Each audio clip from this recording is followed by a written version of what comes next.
नृसिंहकवचं वक्षे प्रह्लादेनोदितं पुरा सर्वारक्षाकरं पुण्यं सर्वोपद्रवनाशनम् सर्वसम्पत्करं चैव स्वर्गमोक्षप्रदायकं ध्यात्वा नृसिंहं देवेशं हेमसिंहासनस्थितम् विव्रतास्यं त्रिनयनं शरदिन्दुसुमप्रभं लक्ष्म्यालिङ्गितवामाङ्गं विभूतिभिरुपाश्रितम् चतुर्भुजं कोमलाङ्गं स्वर्णकुण्डलाशोभितं सरोजशोभितोरस्कं रत्नकेयूरमुद्रितम् तप्तकाञ्चन सङ्काशं पीतनिर्मलवाससम् इन्द्रादिसुरमौलिस्थ स्फुरन्माणिक्यदीप्तिभिः विराजित पदद्वन्द्वं शङ्खचक्रादिहेतिभिः गरुत्मता सविनयं स्तूयमानं मुदान्वितम् स्वहृत्कमलसंवासं कृत्वा तु कवचं पठे नृसिंहो मे शिरः पातु लोकरक्षात्मसम्भव सर्वगोपीस्तम्भवासः फालं मे रक्षतु ध्वनिं नृसिंहो मे दृशौ पातु सोमसूर्याग्निलोचनः स्मृतिं मे पातु नृहारिर्मुनिवर्यस्तु ते प्रियः नासां मे सिंहानासस्तु मुखं लक्ष्मीमुखप्रियः सर्वविद्याधिपः पातु नृसिंहो रसनां मम वक्त्रं पात्विन्दुवदनः सदा प्रह्लादवन्दितः नृसिंहः पातु मे कण्ठं स्कन्धौ भूभरणान्तकृत् दिव्यास्त्रशोभितभुजो नृसिंहः पातु मे भुजौ करौ मे देववरदो नृसिंहः पातु सर्वतः हृदयं योगिसाध्यश्च निवासं पातु मे हरिः मध्यं पातु हिरण्याक्ष वक्षः कुक्षिविदारणः नाभिं मे पातु नृहरि स्वनाभि ब्रह्म संस्तुतः ब्रह्माण्डकोटयः कट्यां यस्यासौ पातु मे कटिं गुह्यां मे पातु गुह्यानां मन्त्राणां गुह्यरूपधृक् ऊरो मनोभवः पातु जानुनी नररूपधृक् जङ्घे पातु धराभार हर्ता ये सौनृकेसरी सुरराज्य प्रदः पातु पादौ मे नृहरीश्वरः सहस्रशीर्षा पुरुषः पातु मे सर्वशस्तनुम् महोग्रः पूर्वतः पातु महावीराग्रजोऽग्नितः महाविष्णुर्दक्षिणे तु महाज्वालस्तु नैऋतौ पश्चिमे पातु सर्वेषु दिशि मे सर्वतोमुखः नृसिंहः पातु वायव्यां सौम्यां भूषणविग्रहः ईशान्यां पातु भद्रो मे सर्वमङ्गलदायकः संसारभयदः पातु मृत्युर्मृत्युर्नृकेसरी इदं नृसिंहकवचं प्रह्लादमुखमण्डितं भक्तिमान्यः पठेन्नित्यं सर्वपापैः प्रमुच्यते पुत्रवान् धनवान् लोके दीर्घायुरुपजायते यं यं कामयते कामं तं तं प्राप्नोत्यसंशयम् सर्वत्र जयमाप्नोति सर्वत्र विजयी भवेत् भूम्यन्तरिक्षदेव्यानां ग्रहाणां विनिवारणम् खड्गसम्भूत विशापहरणं परं ब्रह्मा राक्षसयक्षाणां दूरोत्सारणकारणम् भूर्जे वा तालपत्रे वा कवचं लिखितं शुभं करमूले धृतं येन सिद्धेयुः कर्मसिद्धयः देवासुरमनुष्येषु स्वमेवा जयं लभेत् एकसन्ध्यं त्रिसन्ध्यं वा यः पठेन्नियतो नरः सर्वमङ्गलमाङ्गल्यं भुक्तिं मुक्तिं च विन्दति द्वात्रिंशच्च सहस्राणि पठेच्छुद्धात्मना नृणाम् कवचस्यास्य मन्त्रस्य मन्त्रसिद्धिः प्रजायते अनेन मन्त्रराजेन कृत्वा भस्माभिमन्त्रणम् तिलकं विन्यसेद्यस्तु तस्याग्रह भयं हरे त्रिवारं जपमानस्तु दत्तं वार्यभिमन्त्र्य च प्राशयेत्यो नरो मन्त्रं नृसिंहध्यानमाचरेत् तस्य रोगाः प्रणश्यन्ति ये च स्युः कुक्षिसम्भवाः किमत्र बहुलोकैः नृसिंहसदृशो भवेत् मनसा चिन्तितं यत्तु स तच्चाप्नोत्यसंशयम्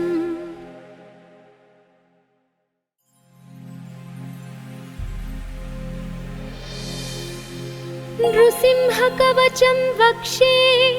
प्रह्लादेनोदितं पुरा सर्वारक्षाकरं पुण्यं सर्वोपद्रवनाशनम् सर्वसम्पत्करं चैव स्वर्गमोक्षप्रदायकं ध्यात्वा नृसिंहं देवेशं हेमसिंहासनस्थितम् विव्रतास्यं त्रिनयनं शरदिन्दुसुमप्रभं लक्ष्म्यालिङ्गितवामाङ्गं विभूतिभिरुपाश्रितं चतुर्भुजं कोमलाङ्गं स्वर्णकुण्डलाशोभितं सरोजशोभितोरस्कं रत्नकेयूरमुद्रितं तप्तकाञ्चनसङ्काशं पीतनिर्मलवाससम् इन्द्रादिसुरमौलिस्थ स्फुरन्माणिक्यदीप्तिभिः विराजित पदद्वन्द्वं शङ्खचक्रादिहेतिभिः गरुत्मता सविनयं स्तूयमानं मुदान्वितं स्वहृत्कमलसंवासं कृत्वा तु कवचं पठे नृसिंहो मे शिरः पातु लोकरक्षात्मसम्भव सर्वगोपीस्तम्भवासः फालं मे रक्षतु ध्वनिं नृसिंहो मे दृशौ पातु सोमसूर्याग्निलोचनः स्मृतिं मे पातु नृहारिर्मुनिवर्यस्तु ते प्रियः नासां मे सिंहानासस्तु मुखं लक्ष्मीमुखप्रियः सर्वविद्याधिपः पातु नृसिंहो रसनां मम वक्त्रं पात्विन्दुवदनः सदा प्रह्लादवन्दितः नृसिंहः पातु मे कण्ठं स्कन्धौ भूभरणान्तकृत् दिव्यास्त्रशोभितभुजो नृसिंहः पातु मे भुजौ करौ मे देववरदो नृसिंहः पातु सर्वतः हृदयं योगिसाध्यश्च निवासं पातु मे हरिः मध्यं पातु हिरण्याक्ष वक्षः कुक्षिविदारणः नाभिं मे पातु नृहरि स्वनाभि ब्रह्म संस्तुतः ब्रह्माण्डकोटयः कट्यां यस्यासौ पातु मे कटिं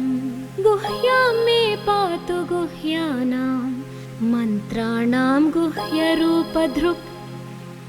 ऊरो मनोभवः पातु जानुनी नररूपधृक् जङ्घे पातु धराभार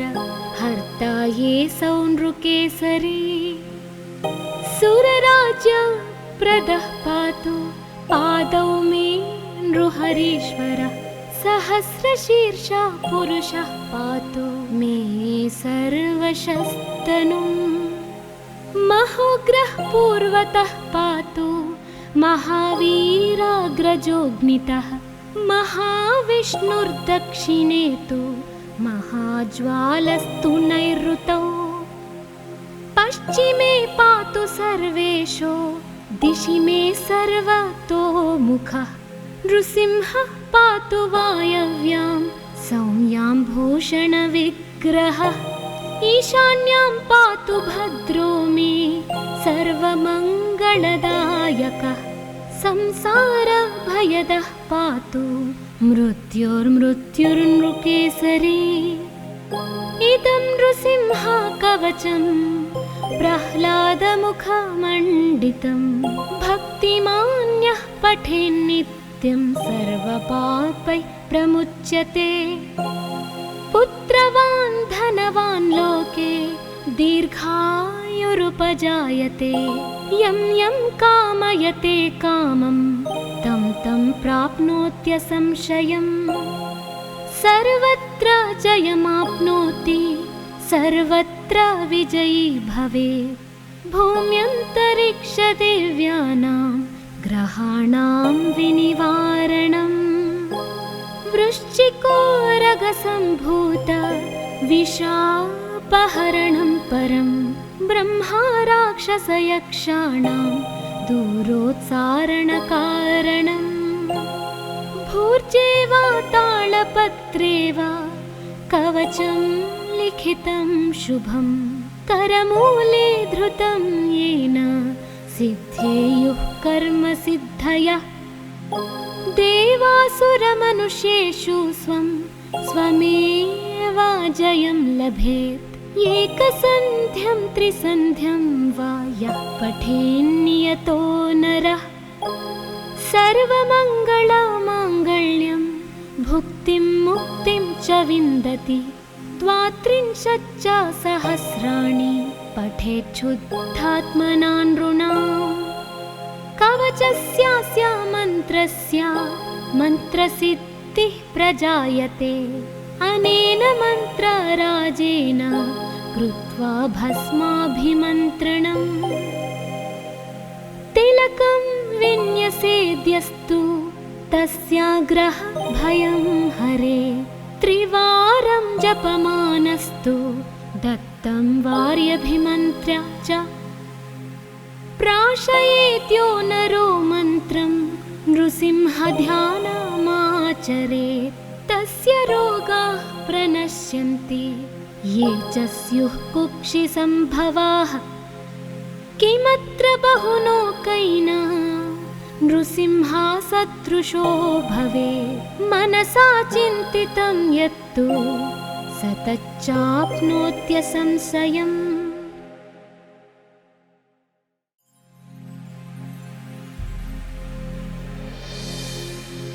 नृसिंहकवचं वक्षे प्रह्लादेनोदितं पुरा सर्वारक्षाकरं पुण्यं सर्वोपद्रवनाशनम् सर्वसम्पत्करं चैव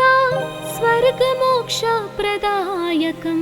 ध्यात्वा नृसिंहं देवेशं हेमसिंहासनस्थितम् विव्रतास्यं त्रिनयनं शरदिन्दुसुमप्रभं लक्ष्म्यालिङ्गितवामाङ्गं विभूतिभिरुपाश्रितं चतुर्भुजं कोमलाङ्गं स्वर्णकुण्डलाशोभितं सरोजशोभितोरस्कं रत्नकेयूरमुद्रितं तप्तकाञ्चनसङ्काशं पीतनिर्मलवाससम्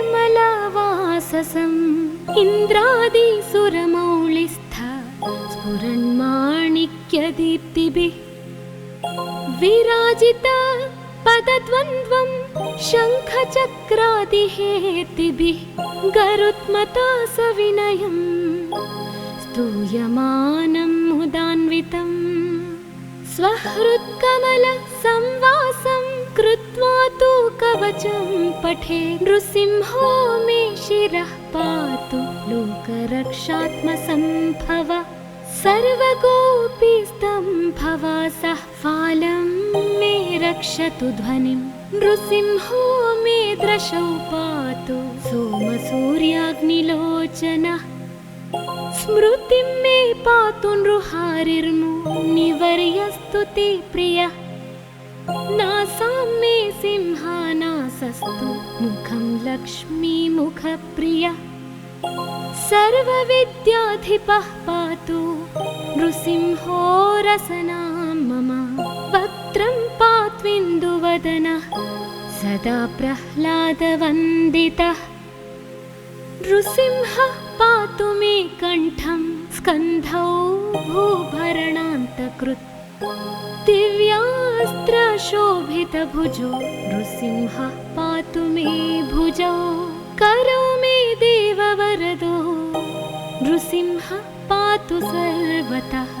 हृदयं योगिसाध्यश्च निवासं पातु मे हरिः मध्यं पातु हिरण्याक्ष वक्षः कुक्षिविदारणः नाभिं मे पातु नृहरिः स्वनाभि ब्रह्म संस्तुतः ब्रह्माण्डकोटयः कट्यां यस्यासौ पातु मे कटिं गुह्यां मे पातु गुह्यानां मन्त्राणां गुह्यरूपधृक् ऊरो मनोभवः पातु जानुनी नररूपधृक् जङ्घे पातु धराभार हर्ता ये सौनृकेसरी सुरराज्यप्रदः पातु पादौ मे नृहरीश्वरः सहस्रशीर्षः पुरुषः पातु मे सर्वशस्तनुम् महोग्रः पूर्वतः पातु महावीराग्रजोऽग्नितः महाविष्णुर्दक्षिणे तु महाज्वालस्तु नैऋतौ पश्चिमे पातु सर्वेशो दिशि मे सर्वतोमुखः नृसिंहः पातु वायव्यां सौम्यां भूषणविग्रहः ईशान्यां पातु भद्रो मे सर्वमङ्गलदायकः संसारभयदः पातु मृत्युर्मृत्युर्नृकेसरी इदं नृसिंहा कवचं प्रह्लादमुखमण्डितं भक्तिमान्यः पठेन्नित्यं सर्वपापैः प्रमुच्यते पुत्रवान् धनवान् लोके दीर्घायुरुपजायते यं यं कामयते कामं तं तं प्राप्नोत्यसंशयम् सर्वत्र जयमाप्नोति सर्वत्र विजयी भवेत् भूम्यन्तरिक्षदेव्यानां ग्रहाणां विनिवारणम् वृश्चिकोरगसम्भूत विशापहरणं परं ब्रह्मा राक्षसयक्षाणां दूरोत्सारणकारणम् भूर्जे वा तालपत्रे वा कवचं लिखितं शुभं करमूले धृतं येन सिद्धेयुः कर्मसिद्धयः देवासुरमनुष्येषु स्वं स्वमेव जयं लभेत् एकसन्ध्यं त्रिसन्ध्यं वा यः पठेन्नियतो नरः सर्वमङ्गलमाङ्गल्यं भुक्तिं मुक्तिं च विन्दति द्वात्रिंशच्च सहस्राणि पठेच्छुद्धात्मना नृणाम् कवचस्यास्य मन्त्रस्य मन्त्रसिद्धिः प्रजायते अनेन मन्त्रराजेन कृत्वा भस्माभिमन्त्रणम् तिलकं विन्यसेद्यस्तु तस्याग्रह भयं हरे त्रिवारं जपमानस्तु दत्तं वार्यभिमन्त्र्य च प्राशयेत्यो नरो मन्त्रं नृसिंहध्यानमाचरेत् तस्य रोगाः प्रणश्यन्ति ये च स्युः कुक्षिसम्भवाः किमत्र बहुलोकैना नृसिंहसदृशो भवेत् मनसा चिन्तितं यत्तु स तच्चाप्नोत्यसंशयम्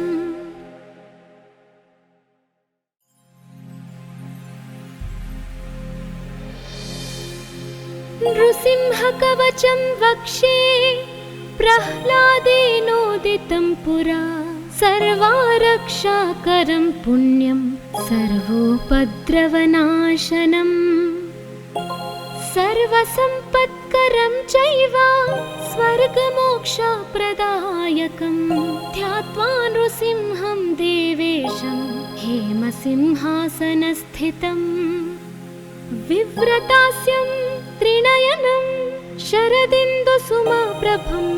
लक्ष्म्यालिङ्गितवामाङ्गं विभूतिभिरुपाश्रितं चतुर्भुजं कोमलाङ्गं स्वर्णकुण्डलाशोभितं सरोजशोभितोरस्कं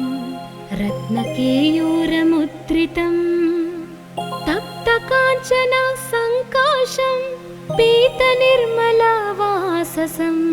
इन्द्रादिसुरमौलिस्थ स्फुरन्माणिक्यदीप्तिभिः विराजित पदद्वन्द्वं शङ्खचक्रादिहेतिभिः गरुत्मता सविनयं स्तूयमानं मुदान्वितं स्वहृत्कमलसंवासं कृत्वा तु कवचं पठे नृसिंहो मे शिरः पातु लोकरक्षात्मसम्भव सर्वगोपीस्तम्भवासः फालं मे रक्षतु ध्वनिं नृसिंहो मे दृशौ पातु सोमसूर्याग्निलोचनः स्मृतिं मे पातु नृहारिर्मुनिवर्यस्तु ते प्रियः नासां मे सिंहानासस्तु मुखं लक्ष्मीमुखप्रियः सर्वविद्याधिपः पातु नृसिंहो रसनां मम वक्त्रं पात्विन्दुवदनः सदा प्रह्लादवन्दितः नृसिंहः पातु मे कण्ठं स्कन्धौ भूभरणान्तकृत् दिव्यास्त्रशोभितभुजो नृसिंहः पातु मे भुजौ करौ मे देववरदो नृसिंहः पातु सर्वतः हृदयं योगिसाध्यश्च निवासं पातु मे हरिः मध्यं पातु हिरण्याक्ष वक्षः कुक्षिविदारणः नाभिं मे पातु नृहरि स्वनाभि ब्रह्म संस्तुतः ब्रह्माण्डकोटयः कट्यां यस्यासौ पातु मे कटिं गुह्यां मे पातु गुह्यानां मन्त्राणां गुह्यरूपधृक् ऊरो मनोभवः पातु जानुनी नररूपधृक् जङ्घे पातु धराभार हर्ता ये सौनृकेसरी सुरराज्य प्रदः पातु पादौ मे नृहरीश्वरः सहस्रशीर्षः पुरुषः पातु मे सर्वशस्तनुम् महोग्रः पूर्वतः पातु महावीराग्रजोऽग्नितः महाविष्णुर्दक्षिणे तु महाज्वालस्तु नैऋतौ पश्चिमे पातु सर्वेशो दिशि मे सर्वतो मुखः नृसिंहः पातु वायव्यां सौम्याम्भूषणविग्रहः ईशान्यां पातु भद्रो मे सर्वमङ्गलदायकः संसारभयदः पातु मृत्युर्मृत्युर्नृकेसरी इदं नृसिंहकवचं प्रह्लादमुखमण्डितं भक्तिमान्यः पठेन्नित्यं सर्वपापैः प्रमुच्यते पुत्रवान् धनवान् लोके दीर्घायुरुपजायते यं यं कामयते कामं तं तं प्राप्नोत्यसंशयम् सर्वत्र जयमाप्नोति सर्वत्र विजयी भवेत् भूम्यन्तरिक्षदिव्यानां ग्रहाणां विनिवारणम् वृश्चिकोरगसम्भूत विशापहरणं परं ब्रह्मा राक्षसयक्षाणां दूरोत्सारणकारणम् भूर्जे वा तालपत्रे वा कवचं लिखितं शुभं करमूले धृतं येन सिद्धेयुः कर्मसिद्धयः देवासुरमनुष्येषु स्वं स्वमेव जयं लभेत् एकसन्ध्यं त्रिसन्ध्यं वा यः पठेन्नियतो नरः सर्वमङ्गलमाङ्गल्यं भुक्तिं मुक्तिं च विन्दति द्वात्रिंशच्च सहस्राणि पठेच्छुद्धात्मना नृणाम् कवचस्यास्य मन्त्रस्य मन्त्रसिद्धिः प्रजायते अनेन मन्त्रराजेन कृत्वा भस्माभिमन्त्रणम् तिलकं विन्यसेद्यस्तु तस्याग्रहभयं हरे त्रिवारं जपमानस्तु दत्तं वार्यभिमन्त्र्य च प्राशयेत्यो नरो मन्त्रं नृसिंहध्यानमाचरेत् तस्य रोगाः प्रणश्यन्ति ये च स्युः कुक्षिसम्भवाः किमत्र बहुलोकैना नृसिंहसदृशो भवेत् मनसा चिन्तितं यत्तु स तच्चाप्नोत्यसंशयम्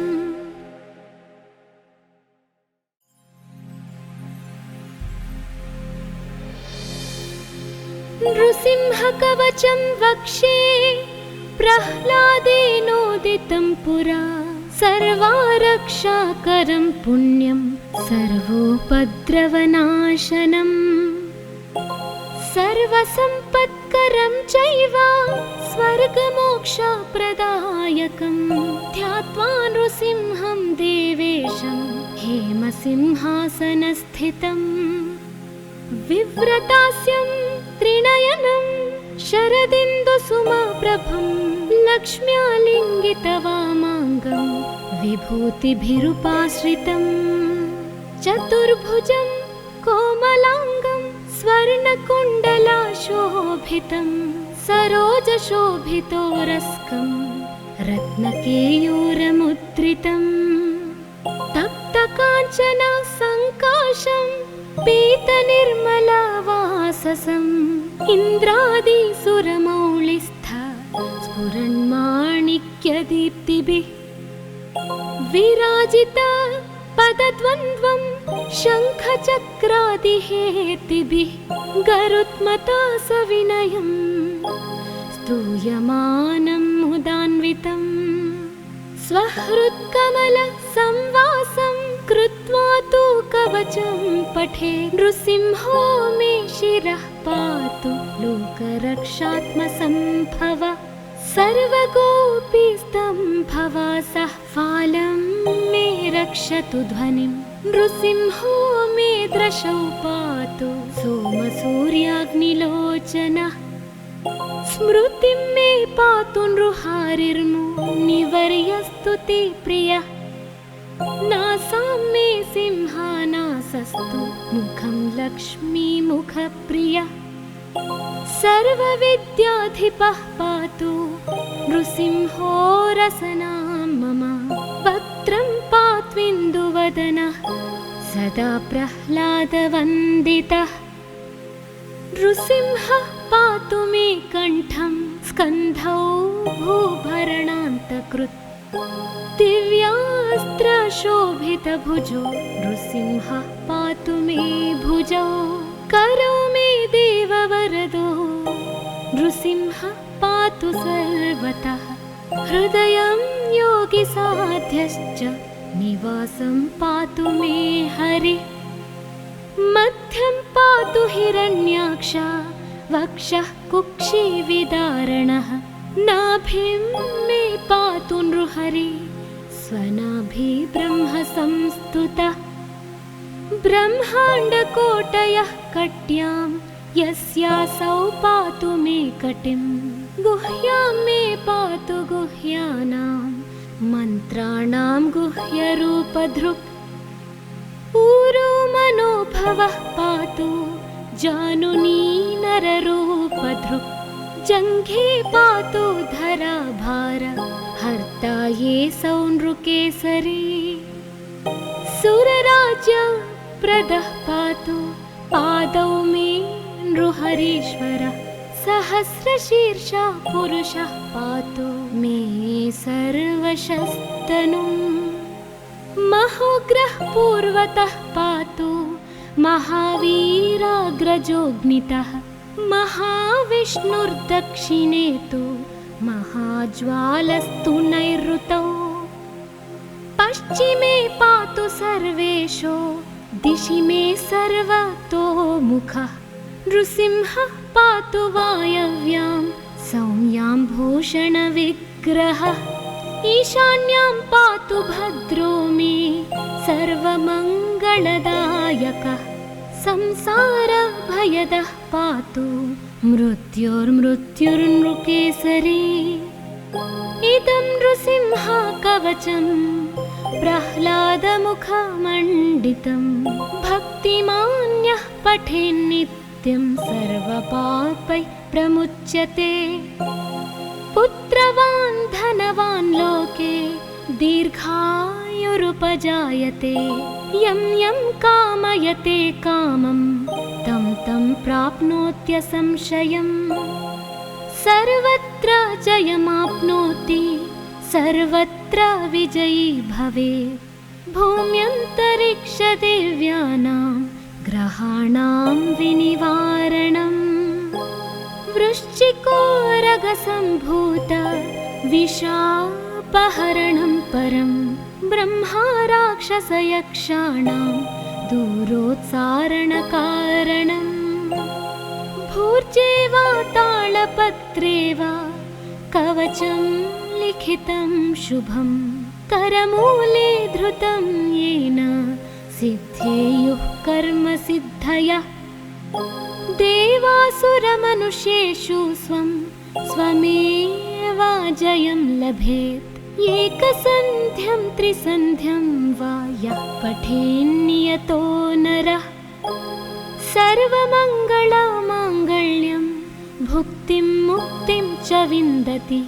द्वात्रिंशच्च सहस्राणि पठेच्छुद्धात्मना नृणाम्। कवचस्यास्य मन्त्रस्य मन्त्रसिद्धिः प्रजायते। अनेन मन्त्रराजेन कृत्वा भस्माभिमन्त्रणम्। तिलकं विन्यसेद्यस्तु तस्याग्रहभयं हरे। त्रिवारं जपमानस्तु दत्तं वार्यभिमन्त्र्य च। प्राशयेत्यो नरो मन्त्रं नृसिंहध्यानमाचरेत्। तस्य रोगाः प्रणश्यन्ति ये च स्युः कुक्षिसम्भवाः। किमत्र बहुलोकैः नृसिंहा सदृशो भवेत्। मनसा चिन्तितं यत्तु स तच्चाप्नोत्यसंशयम्।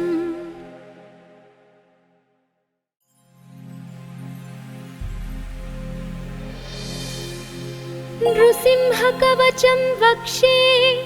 प्रह्लादेनोदितं पुरा सर्वारक्षाकरं पुण्यं सर्वोपद्रवनाशनम् सर्वसम्पत्करं चैव स्वर्गमोक्षप्रदायकं ध्यात्वा नृसिंहं देवेशं हेमसिंहासनस्थितम् विव्रतास्यं त्रिनयनं शरदिन्दुसुमप्रभं लक्ष्म्यालिङ्गितवामाङ्गं विभूतिभिरुपाश्रितं चतुर्भुजं कोमलाङ्गं स्वर्णकुण्डलाशोभितं सरोजशोभितोरस्कं रत्नकेयूरमुद्रितं तप्तकाञ्चनसङ्काशं पीतनिर्मलवाससं इन्द्रादिसुरमौलिस्थ स्फुरन्माणिक्यदीप्तिभिः विराजित पदद्वन्द्वं शङ्खचक्रादिहेतिभिः गरुत्मता सविनयं स्तूयमानं मुदान्वितं स्वहृत्कमलसंवासं कृत्वा तु कवचं पठे नृसिंहो मे शिरः पातु लोकरक्षात्मसम्भव सर्वगोपीस्तम्भवासः फालं मे रक्षतु ध्वनिं नृसिंहो मे दृशौ पातु सोमसूर्याग्निलोचनः स्मृतिं मे पातु नृहारिर्मुनिवर्यस्तु ते प्रियः नासां मे सिंहानासस्तु मुखं लक्ष्मीमुखप्रियः सर्वविद्याधिपः पातु नृसिंहो रसनां मम वक्त्रं पात्विन्दुवदनः सदा प्रह्लादवन्दितः नृसिंहः पातु मे कण्ठं स्कन्धौ भूभरणान्तकृत् दिव्यास्त्रशोभितभुजो नृसिंहः पातु मे भुजौ करौ मे देववरदो नृसिंहः पातु सर्वतः हृदयं योगिसाध्यश्च निवासं पातु मे हरिः मध्यं पातु हिरण्याक्ष वक्षः कुक्षिविदारणः नाभिं मे पातु नृहरि स्वनाभि ब्रह्म संस्तुतः ब्रह्माण्डकोटयः कट्यां यस्यासौ पातु मे कटिं गुह्यां मे पातु गुह्यानां मन्त्राणां गुह्यरूपधृक् ऊरो मनोभवः पातु जानुनी नररूपधृक् जङ्घे पातु धराभार हर्ता ये सौनृकेसरी सुरराज्यप्रदः पातु पादौ मे नृहरीश्वरः सहस्रशीर्षः पुरुषः पातु मे सर्वशस्तनुम् महोग्रः पूर्वतः पातु महावीराग्रजोऽग्नितः महाविष्णुर्दक्षिणे तु महाज्वालस्तु नैऋतौ पश्चिमे पातु सर्वेशो दिशि मे सर्वतोमुखः नृसिंहः पातु वायव्यां सौम्यां भूषणविग्रहः ईशान्यां पातु भद्रो मे सर्वमङ्गलदायकः संसारभयदः पातु मृत्युर्मृत्युर्नृकेसरी इदं नृसिंहकवचं प्रह्लादमुखमण्डितं भक्तिमान्यः पठेन्नित्यं सर्वपापैः प्रमुच्यते पुत्रवान् धनवान् लोके दीर्घायुरुपजायते यं यं कामयते कामं तं तं प्राप्नोत्यसंशयम् सर्वत्र जयमाप्नोति सर्वत्र विजयी भवेत् भूम्यन्तरिक्षदेव्यानां ग्रहाणां विनिवारणम् वृश्चिकोरगसम्भूत विषापहरणं परं ब्रह्मा राक्षसयक्षाणां दूरोत्सारणकारणम् भूर्जे वा तालपत्रे वा कवचं लिखितं शुभं करमूले धृतं येन सिद्धेयुः कर्मसिद्धयः देवासुरमनुष्येषु स्वं स्वमेवाजयं लभेत् एकसन्ध्यं त्रिसन्ध्यं वा यः पठेन्नियतो नरः सर्वमङ्गलमाङ्गल्यं भुक्तिं मुक्तिं च विन्दति त्वात्रिंशच्च सहस्राणि पठेच्छुद्धात्मना नृणाम् कवचस्यास्य मन्त्रस्य मन्त्रसिद्धिः प्रजायते अनेन मन्त्रराजेन कृत्वा भस्माभिमन्त्रणम् तिलकं विन्यसेद्यस्तु तस्याग्रह भयं हरे त्रिवारं जपमानस्तु दत्तं वार्यभिमन्त्र्य च प्राशयेत्यो नरो मन्त्रं नृसिंहध्यानमाचरेत् तस्य रोगाः प्रणश्यन्ति ये च स्युः कुक्षिसम्भवाः किमत्र बहुलोकैः नृसिंहसदृशो भवेत् मनसा चिन्तितं यत्तु स तच्चाप्नोत्यसंशयम्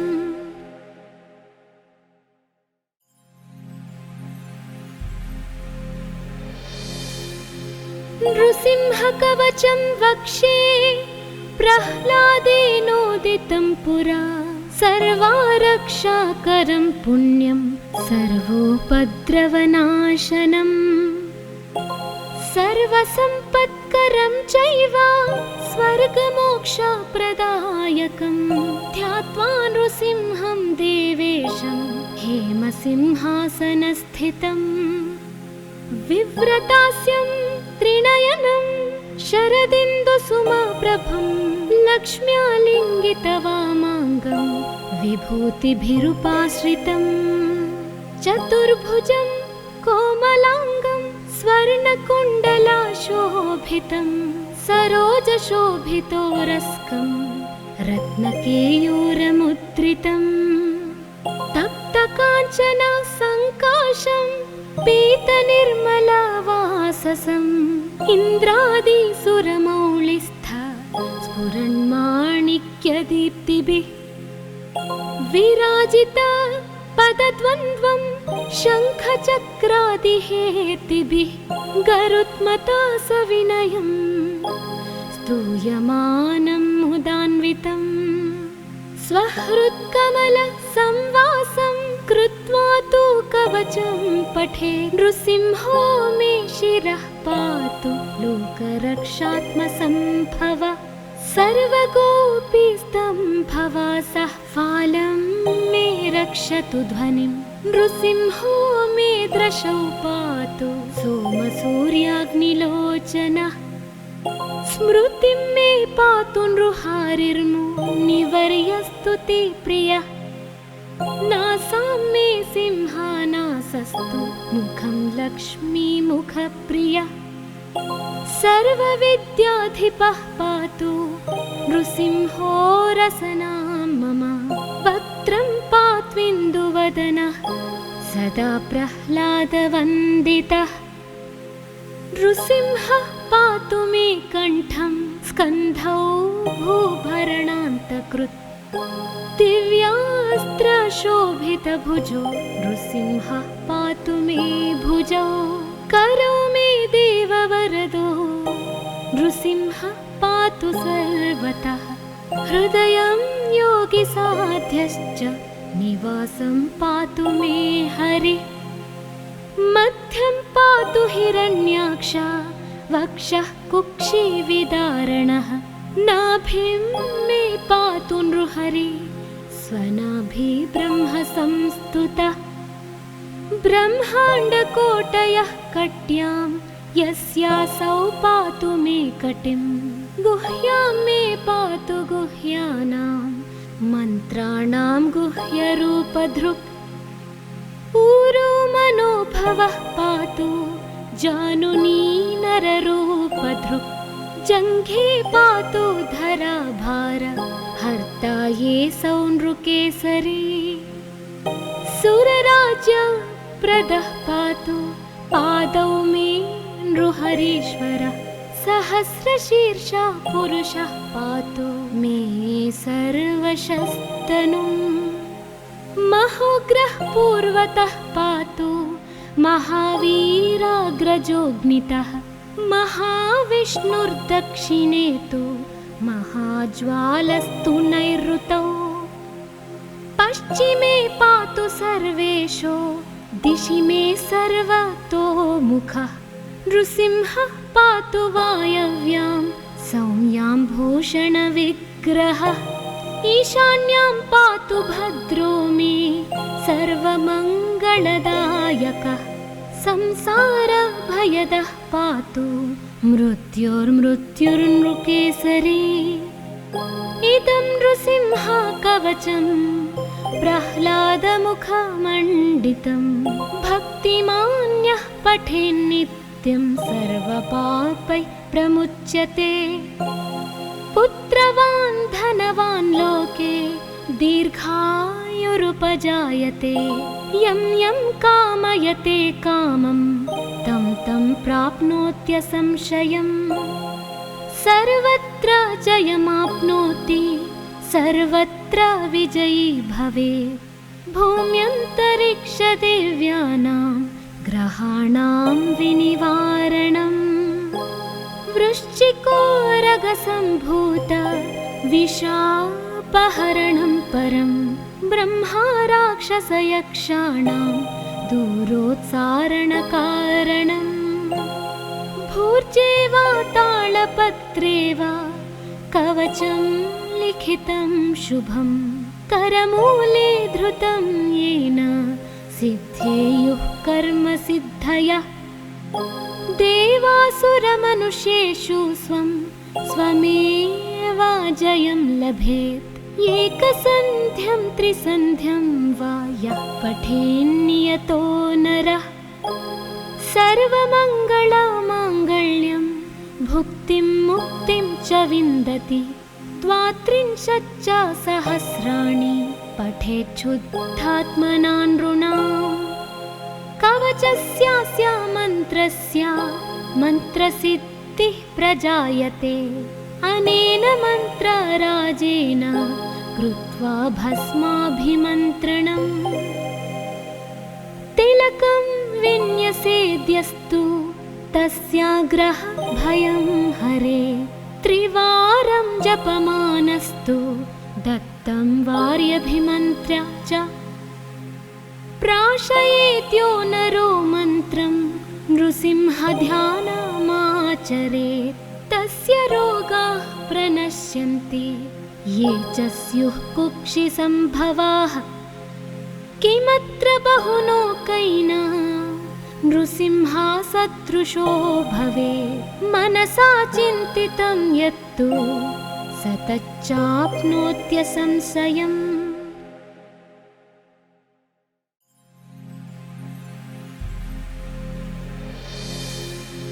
नृसिंहकवचं वक्षे प्रह्लादेनोदितं पुरा सर्वारक्षाकरं पुण्यं सर्वोपद्रवनाशनम् सर्वसम्पत्करं चैव स्वर्गमोक्षप्रदायकं ध्यात्वा नृसिंहं देवेशं हेमसिंहासनस्थितम् विव्रतास्यं त्रिनयनं शरदिन्दुसुमप्रभं लक्ष्म्यालिङ्गितवामाङ्गं विभूतिभिरुपाश्रितं चतुर्भुजं कोमलाङ्गं स्वर्णकुण्डलाशोभितं सरोजशोभितोरस्कं रत्नकेयूरमुद्रितं तप्तकाञ्चन सङ्काशं पीतनिर्मलवाससं इन्द्रादिसुरमौलिस्थ स्फुरन्माणिक्यदीप्तिभिः विराजित पदद्वन्द्वं शङ्खचक्रादिहेतिभिः गरुत्मता सविनयं स्तूयमानं मुदान्वितम् स्वहृत्कमलसंवासं कृत्वा तु कवचं पठे नृसिंहो मे शिरः पातु लोकरक्षात्मसम्भव सर्वगोपीस्तम्भवासः फालं मे रक्षतु ध्वनिं नृसिंहो मे दृशौ पातु सोमसूर्याग्निलोचनः स्मृतिं मे पातु नृहारिर्मुनिवर्यस्तु ते प्रियः नासां मे सिंहानासस्तु मुखं लक्ष्मीमुखप्रियः सर्वविद्याधिपः पातु नृसिंहो रसनां मम वक्त्रं पात्विन्दुवदनः सदा प्रह्लादवन्दितः नृसिंहः पातु मे कण्ठं स्कन्धौ भूभरणान्तकृत् दिव्यास्त्रशोभितभुजो नृसिंहः पातु मे भुजौ करौ मे देववरदो नृसिंहः पातु सर्वतः हृदयं योगिसाध्यश्च निवासं पातु मे हरिः मध्यं पातु हिरण्याक्ष वक्षः कुक्षिविदारणः नाभिं मे पातु नृहरि स्वनाभि ब्रह्म संस्तुतः ब्रह्माण्डकोटयः कट्यां यस्यासौ पातु मे कटिं गुह्यां मे पातु गुह्यानां मन्त्राणां गुह्यरूपधृक् ऊरो मनोभवः पातु जानुनी नररूपधृक् जङ्घे पातु धराभार हर्ता ये सौनृकेसरी सुरराज्यप्रदः पातु पादौ मे नृहरीश्वरः सहस्रशीर्षः पुरुषः पातु मे सर्वशस्तनुम् महोग्रः पूर्वतः पातु महावीराग्रजोऽग्नितः महाविष्णुर्दक्षिणे तु महाज्वालस्तु नैऋतौ पश्चिमे पातु सर्वेशो दिशि मे सर्वतोमुखः नृसिंहः पातु वायव्यां सौम्यां भूषणविग्रहः ईशान्यां पातु भद्रो मे सर्वमङ्गलदायकः संसारभयदः पातु मृत्युर्मृत्युर्नृकेसरी इदं नृसिंहा कवचं प्रह्लादमुखमण्डितं भक्तिमान्यः पठेन्नित्यं सर्वपापैः प्रमुच्यते पुत्रवान् धनवान् लोके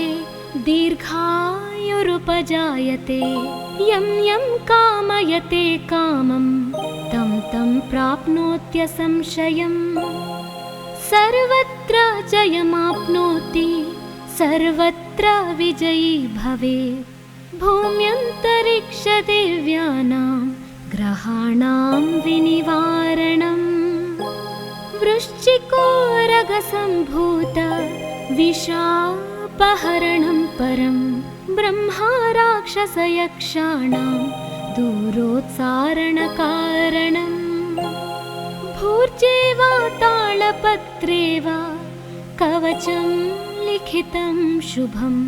करमूले धृतं येन सिद्धेयुः कर्मसिद्धयः देवासुरमनुष्येषु स्वं स्वमेव जयं लभेत् एकसन्ध्यं त्रिसन्ध्यं वा यः पठेन्नियतो नरः सर्वमङ्गलमाङ्गल्यं भुक्तिं मुक्तिं च विन्दति द्वात्रिंशच्च सहस्राणि पठेच्छुद्धात्मना नृणाम् कवचस्यास्य मन्त्रस्य मन्त्रसिद्धिं प्रजायते अनेन मन्त्रराजेन कृत्वा भस्माभिमन्त्रणम् तिलकं विन्यसेद्यस्तु तस्याग्रह भयं हरे त्रिवारं जपमानस्तु दत्तं वार्यभिमन्त्र्य च प्राशयेत्यो नरो मन्त्रं नृसिंहध्यानमाचरेत् तस्य रोगाः प्रणश्यन्ति ये च स्युः कुक्षिसम्भवाः किमत्र बहुलोकैः नृसिंहासदृशो भवेत् मनसा चिन्तितं यत्तु स तच्चाप्नोत्यसंशयम्।